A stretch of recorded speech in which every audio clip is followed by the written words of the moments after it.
எல்லாருக்கும் ரொம்ப பிடிச்ச கிறிஸ்மஸ் வரப்போகுது. கிறிஸ்மஸ்னாலே சந்தோஷம் தான்ல. கிறிஸ்மஸ் இந்த வார்த்தையை கேட்டாலே மனசில் ஒரு சந்தோஷம் வருது. அது சரி, இந்த கிறிஸ்மஸ்க்கு உங்கள் பிளான் என்ன? இந்த கிறிஸ்மஸை எப்படி கொண்டாட போகிறீங்க? என்ன பிரதர், எப்பயும் போல் புது ட்ரெஸ்ஸு, ஸ்டாரு, குடில், கேக்கு, கிறிஸ்மஸ் தாத்தா, கேரல் ரவுண்டு, இப்படி தான் இந்த வருஷமும் கொண்டாடணும்னு நினைக்கிறீங்களா நீங்கள்? என்னங்க நீங்கள், எல்லா வருஷம் இதே தான் பண்ணுறோம். இந்த வருஷம் ஏதாவது வித்தியாசமாக பண்ணணுங்க. ஆமாம், வித்தியாசமாக பண்ணணும்.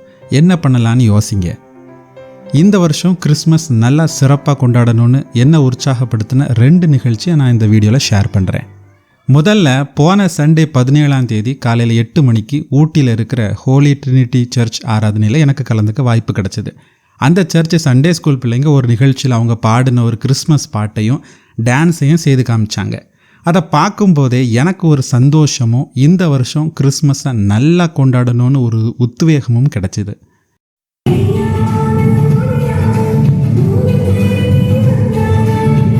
பாருங்க, அந்த மஞ்சள் கலர் ஓவர் கோட் போட்ட சின்ன பிள்ளை எவ்வளோ அழகாக ஆடுது.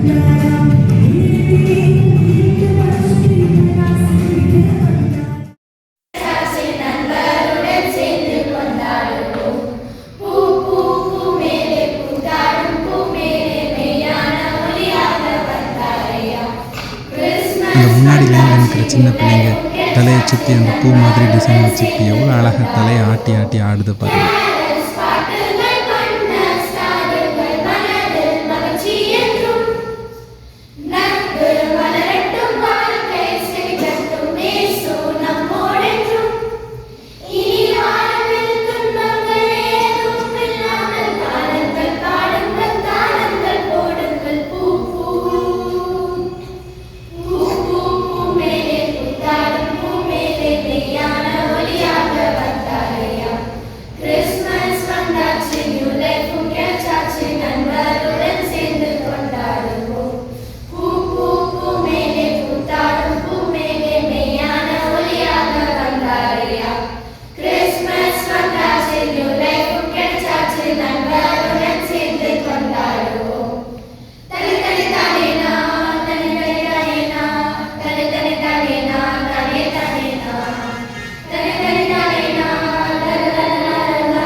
ரெண்டாவது, மேட்டுப்பாளையம் சென்ட் ஜான்ஸ் சர்ச்சில் கிறிஸ்மஸ் சீசனை கிக் ஸ்டார்ட் பண்ணுற விதமாக ஒரு கேம்ப் ஃபயர் நைட் நடத்தினாங்க.